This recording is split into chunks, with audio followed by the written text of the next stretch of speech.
reverendas irmãs, meus amados irmãos, aos nossos fiéis também ouvintes que acompanham-nos pela Rádio Bom Jesus, aqueles que também nos verão depois pela internet. Meus amados irmãos, estamos no segundo domingo depois de Pentecostes. Começamos então esse tempo perano, um tempo comum, que é um tempo litúrgico, o maior tempo litúrgico que nós temos no ano, na liturgia da igreja. Vamos agora então avançar por esse tempo na meditação dos fatos, dos feitos que Nosso Senhor fez, das parábolas que Nosso Senhor quer nos explicar sobre o reino de Deus. É o tempo, portanto, de nós meditarmos na igreja, até o tempo sagrado do Advento, que já será um novo tempo litúrgico. Estamos também no último domingo do mês de maio, o mês dedicado a Nossa Senhora. Nesse mês nós também renovamos e nos consagramos a Nossa Senhora de modo especial. Prezados irmãos, o Evangelho de hoje nos lembra que foi feito um grande banquete e muitas pessoas foram convidadas. Todos, porém, começaram a dar desculpas, a dar justificativas.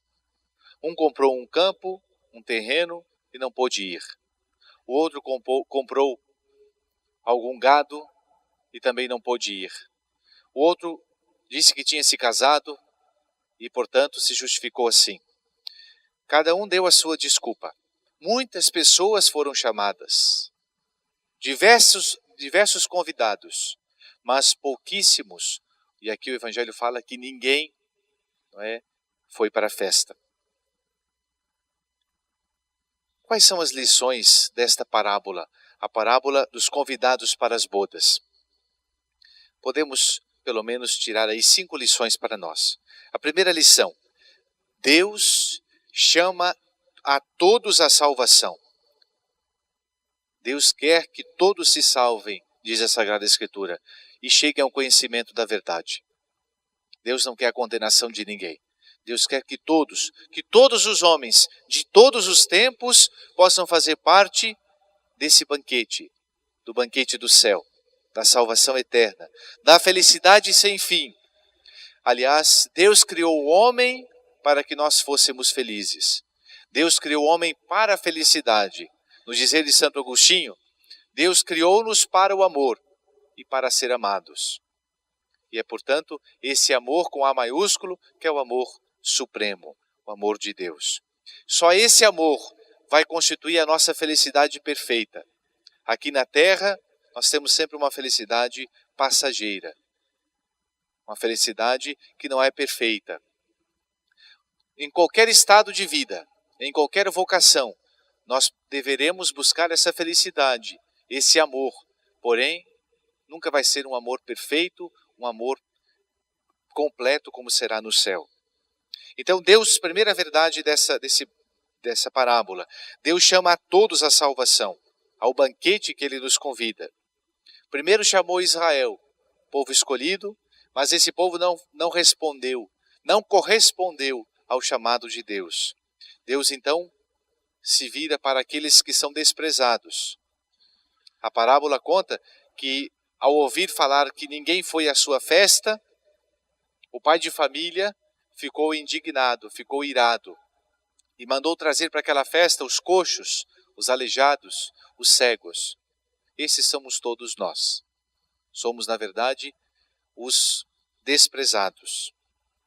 E ainda o Evangelho conta, mais adiante, que ainda tinha lugar na festa e que, portanto, os servos, o senhor da festa, o pai de família, mandou os servos obrigar as pessoas a irem à festa. Depois vamos ver o que significa esse obrigar a ir à festa. A segunda lição: não podemos dar justificativas para Deus. Muitas vezes nós nos excusamos entre nós quando somos convidados a alguma festa, alguma atividade, alguma reunião. Mas para Deus nós não podemos dar nenhuma justificativa e excusa, porque Deus sabe. Quando Deus nos convida, quando Deus nos chama, quando Deus nos pede ou ordena alguma coisa, Deus faz isso mas nos deu todas as graças para que a gente corresponda. Por exemplo, os senhores, pai de família, dona de casa, mãe de família, os senhores têm uma profissão, os senhores têm um estado de vida que escolheram, todos nós temos uma vocação. Deus nos deu essa vocação e nos chama à santidade nessa vocação. E nós não temos o direito de nos excusar dessa santidade, desse convite de Deus. Deus quer que nós sejamos perfeitos. E ninguém pode dizer assim, eu não consigo, eu não posso. Não. Lembrando Santo Agostinho, nós temos que dizer com Santo Agostinho, olhando para os santos da época dele, ou antes dele, Santo Agostinho dizia, ou Agostinho de Hipona, ainda em vias de ser santo, se esses e essas puderam, porque eu não poderei. Então nós não podemos dar escusas justificativas para Deus. Nenhuma justificativa vai ser o bastante para Deus. E muitas vezes nós somos mestres nisso. Como é que nós nos excusamos? O primeiro grande chamado de Deus é o chamado à santidade, como eu disse, e isso passa pelo decálogo. Nós vamos ser santos quando nós fizermos a vontade de Deus. E quando é que nós fazemos a vontade de Deus? Quando nós cumprimos, seguimos os mandamentos de Deus. Quando nós amamos a Deus sobre todas as coisas, quando nós participamos da missa aos domingos e dias santos, quando nós honramos os nossos pais, e assim por diante. A terceira lição dessa parábola. Por diversas vezes, precisaremos saber sacrificar os interesses humanos para buscar os interesses de Deus. Essas pessoas que deram escusas, um disse que tinha comprado um terreno e precisava ir lá para talvez cultivar o terreno. O outro disse que comprou uma junta de boi e, portanto, precisava lá cuidar desse gado que ele tinha comprado. O outro deu a justificativa que tinha se casado. Se nós formos ver, todas são justificativas, mas não são justificáveis. Porque aos olhos de Deus, toda desculpa que a gente dá para Ele dizendo o nosso não, nunca vai ser justificado. Por mais que nós coloquemos os nossos interesses e achemos e consideremos que os nossos interesses são suficientes. Por exemplo, às vezes nós damos a desculpa de não ir à Santa Missa ou de cumprir os nossos deveres de Estado porque estamos cansados ou porque temos o direito de um lazer, de uma viagem, de ir à praia, etc. E assim vamos como que nos justificando, nos excusando diante de Deus do convite que Deus faz. Então temos que saber sacrificar o nosso interesse, a nossa vontade para fazer a vontade de Deus. A quarta lição. O convite de Deus, o seu convite, é para uma festa. Ele nos convida, portanto, à felicidade verdadeira. Esse banquete é símbolo do que é o reino dos céus. É uma festa. Não é algo ruim. Deus não nos convida a ter uma vida triste, a uma vida apagada, uma vida sem brilho. Não. Deus, nosso Senhor, nos convida à plenitude da vida. Nosso Senhor disse, eu vim para que todos tenham vida e vida em abundância. Então, fazendo a vontade de Deus, nós nunca vamos ser tristes, infelizes. É o contrário. O mundo, ao ver os santos, ao verem os cristãos e a vida deles, acha que é uma vida de tristeza, de depressão. Mas, na verdade, é uma vida plena. Porque é seguindo o nosso Senhor e a sua vontade que nós vamos ser verdadeiramente felizes. O que é o céu, senão a posse perfeita dessa felicidade? Felicidade sem fim. Felicidade com a ausência com a ausência de todo o mal. Depois, a outra lição, a quinta lição e última, os servos, eles obrigam a entrar ainda na festa. Algumas pessoas, porque ainda há lugar. Esse obrigar as pessoas a entrarem, nós podemos entender o seguinte, Deus, ele não se impõe pela força de coação. Somos obrigados a fazer isso, nesse sentido de coação. Mas ele atrai pelo bem. Como disse acertadamente nosso querido Papa Bento XVI em Aparecida, a igreja não faz proselitismo. Ela cresce muito mais por atração, como Cristo atrai todos a si. com a força do seu amor, que culminou no sacrifício da cruz. Então, a religião cristã, alguém pode dizer assim, padre, por que é que nas outras religiões as pessoas muitas vezes são obrigadas a fazer isso, sendo elas são expulsas da igreja, e na igreja católica não é assim? Por que que a porta da igreja católica está sempre aberta para todos? Exatamente por isso. Porque é preciso que nosso Senhor nos conquista livremente. Nosso Senhor atrai-nos livremente, nós não somos amarrados. A religião cristã, o cristianismo, não é como o Islã. Ou você se converte e aceita Alá e Maomé, ou então você morre. Não é assim. O cristianismo, nosso Senhor, e a própria doutrina cristã, ela atrai por si mesma, pela bondade de nosso Senhor. Ao olharmos para a cruz, nós encontramos nosso Senhor crucificado, mas com os braços abertos. Então, essa parábola versa acerca de um convite. Deus nos convida. Mas Deus nos convida a quê? Alguém poderia perguntar. Concretamente, Deus nos convida a servi-lo. E como diz a Santa Igreja, servir a Deus é reinar. Nós viemos para servir. Existe até um trocadilho popular, muito dito hoje em dia, né? Quem não vive para servir, não serve para viver. Nós temos que saber servir. E servir a quem? Se a nossa missão, se esse convite de Deus nos chama a servir, como o nosso Senhor disse, eu não vim para ser servido, eu vim para servir. Bom, se Jesus nos fala isso, se o nosso Mestre e Senhor nos fala isso, quanto mais nós. Então nós temos que servir. Mas onde serviremos? Primeiro, serviremos a Deus no nosso interior, no nosso coração, no recinto mais sagrado de nós mesmos, com nossos pensamentos, com as nossas ideias, com os nossos conceitos, adequando o meu pensamento ao pensamento de Deus. Então, o primeiro serviço a Deus é o serviço interior. Eu tenho que adequar o meu interior, os meus atos internos, os meus pensamentos e, sobretudo, os meus conceitos, as minhas ideias, às ideias de Deus. Eu preciso atualizar os meus conceitos aos conceitos de Deus. Quantas vezes nós escutamos dos cristãos que falam, que digam, que pensam, que julgam diferente da igreja. Mas isso não é servir a Deus. Nós temos que saber renunciar aos nossos próprios pensamentos e adequar os pensamentos de Deus aos nossos. Muitas vezes no Antigo Testamento Deus reclamava com os profetas e com o povo escolhido, dizendo: os pensamentos dos homens não são os meus pensamentos. Será que nosso Senhor nos diz isso também? Será que os nossos conceitos, as nossas convicções mais profundas, mais pessoais, mais internas, será que elas estão de acordo com o pensamento de Deus? E não nos enganemos, o pensamento de Deus não é aquele pensamento vago. O pensamento de Deus é expresso precisamente pelo magistério da igreja. Então, sirvamos a Deus no nosso interior. Depois, segundo ponto, nós temos que servir a Deus concretamente. Não basta apenas aceitar o Senhor Jesus, como dizem os nossos irmãos evangélicos, e aí pronto, está tudo feito.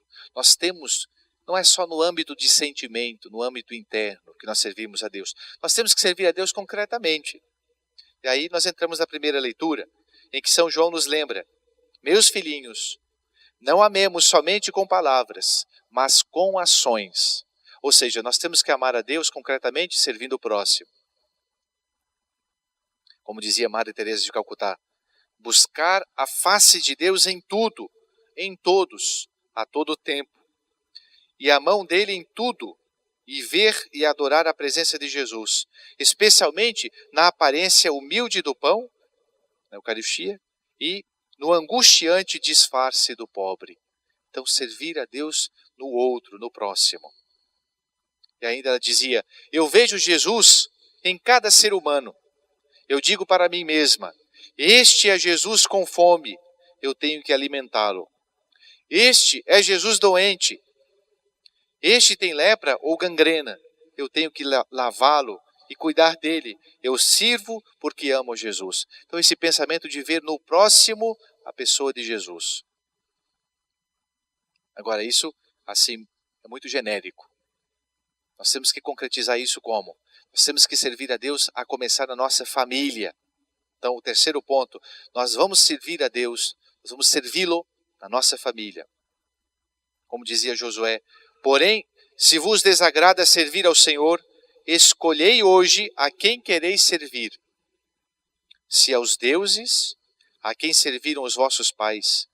Porque quanto a mim, eu e a minha casa serviremos ao Senhor. Bonita essa frase.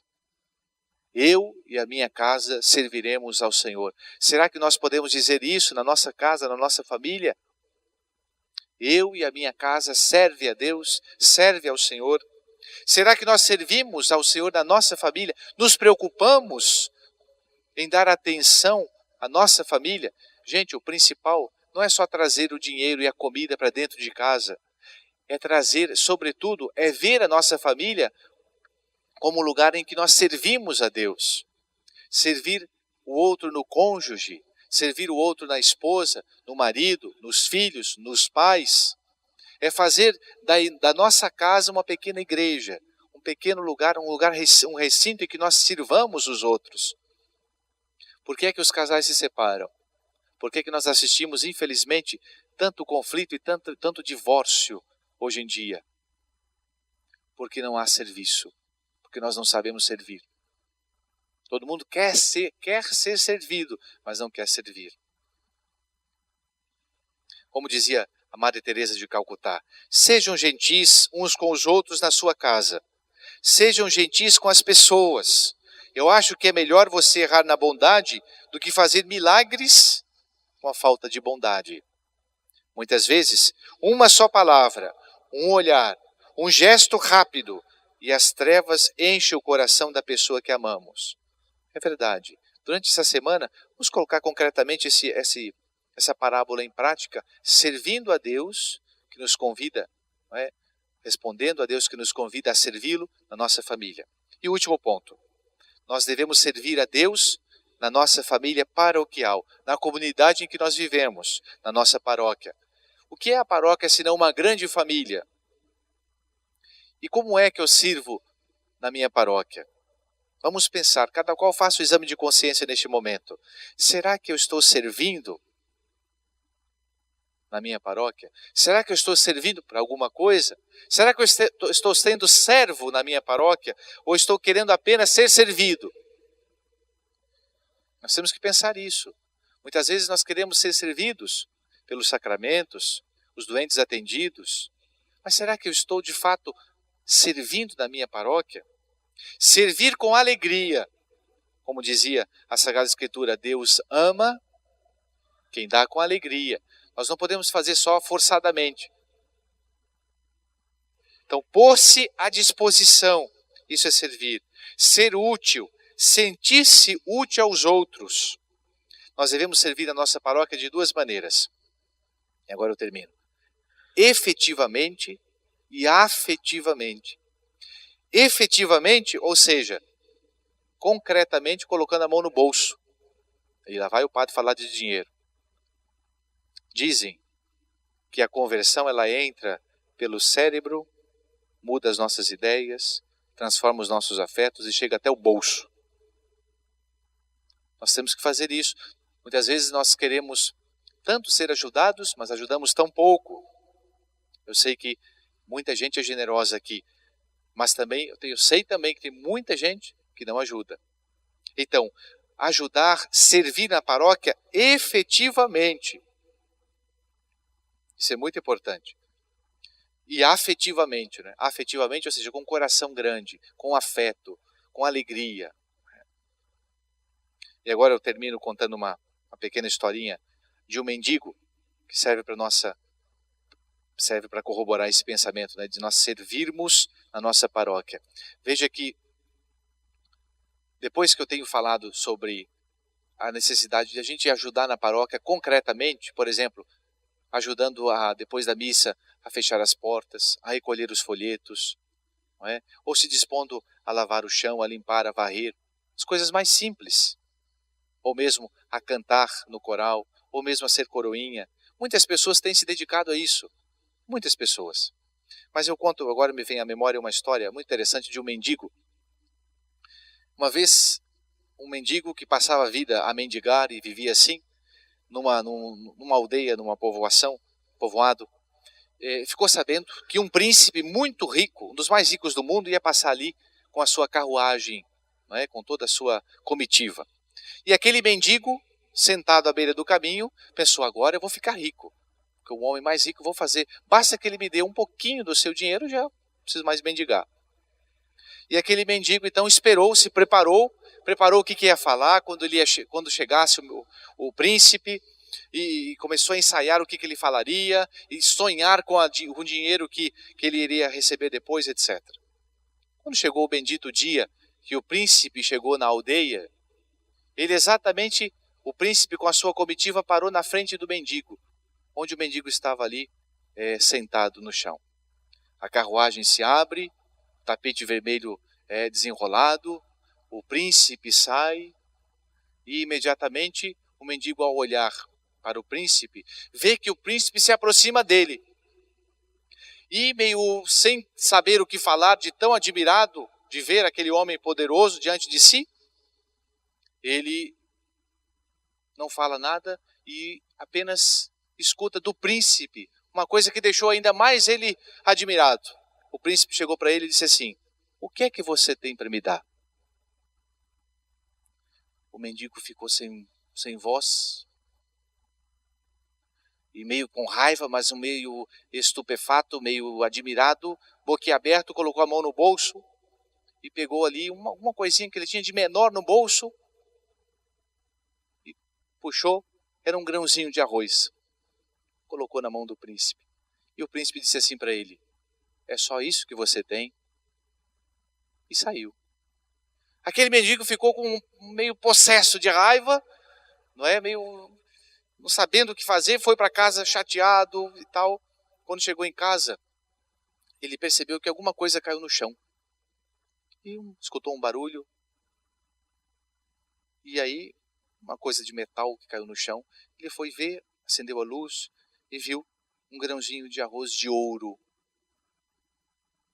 Moral da história: se ele tivesse dado mais coisas para o príncipe, ele teria recebido muito mais. Porque ele deu um grãozinho de arroz para o príncipe. E o príncipe converteu aquele grãozinho de arroz num grãozinho de ouro de arroz. E ficou, então aí que ele ficou sem palavras, né? Exatamente isso. Com Deus nós não podemos regatear. Nós temos que dar o nosso melhor para Deus. Não quer dizer que a gente tem que vender todas as coisas e dar para a igreja. Não estou dizendo isso. Nós temos que saber servir. Nós temos que saber servir. Peçamos então a nosso Senhor, que aquele que soube servir, né? Nosso Senhor que se fez servo de todos, que nós possamos também servi-lo no nosso interior, no nosso próximo, na nossa casa e na nossa paróquia. Louvado seja nosso Senhor Jesus Cristo. Para sempre seja louvado.